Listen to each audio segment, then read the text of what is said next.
maanta waxaan ka hadlaynaa sida kombiyuutarkaaga aad ugu dhex qarsan karto file ama folder.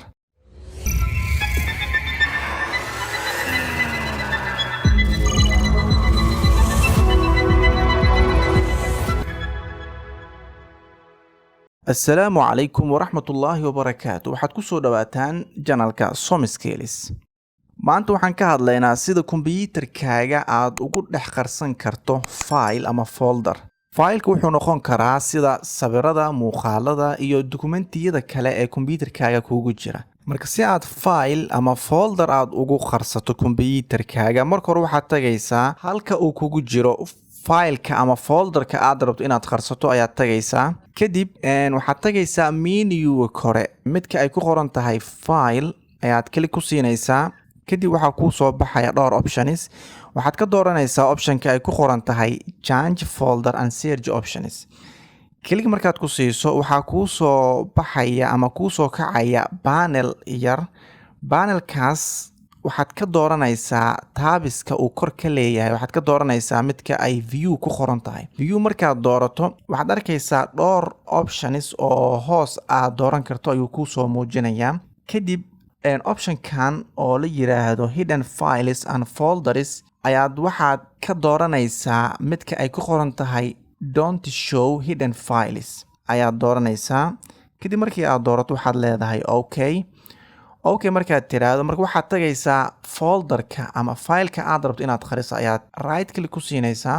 Right click markaad ku siiso waxaa kuu soo baxaya optiono dhowr ah. Waxaad ka dooranaysaa optionka ugu hooseeya oo ay ku qoran tahay properties ayaad klik ku siinaysaa. Markii aad klik ku siiso waxaa sidoo kale kuu soo kacaya panel yar. Panelkaas waxaad ka xaqiijisaa in uu kuu joogo taabka general ay ku qoran tahay. Sida caadiga inta badan general ayuu kuu joogaa, laakiin mararka qaar oo uusan kuu joogin ayaa jirta. Marka iska xaqiiji in uu qaybta taabka general in uu kuu joogo. Kadib qaybtani waxaad dooranaysaa halkan ay ku qoran tahay attributes. Waxaad ka dooranaysaa hidden ayaad dooranaysaa oo aad check saaraysaa ama sax.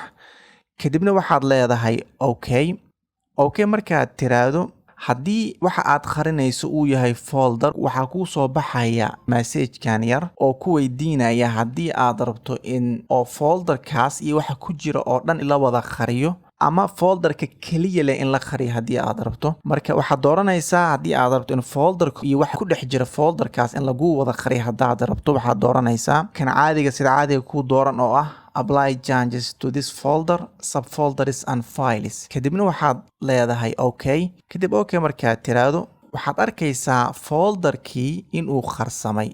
Sidoo kale haddii aad rabto in folderkii ama filekii aad qarisay inaad dib u soo muujiso waxaad tagaysaa halka ay ku qoran tahay file. Kadibna sidii caadiga ahayd waxaad ka dooranaysaa change folder and search options. Klik ayaad ku siinaysaa. Kadib panel ayaa kuu soo kacaya. Waxaad ka dooranaysaa view taabka ay ku qoran tahay.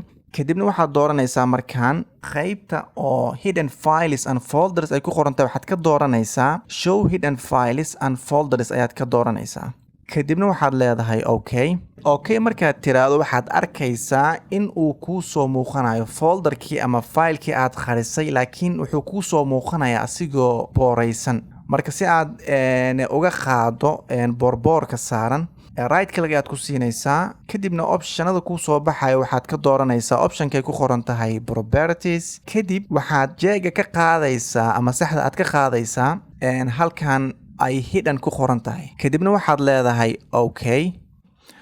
markaad tiraahdo messenger ayaa kuu soo baxaya. Kadib waxaad leedahay asigana markaad tiraahdo waxaad arkaysaa folderkaagii inuu sidii caadiga ahaa uu kugu soo noqday boorboorkiina uu ka qaadmay.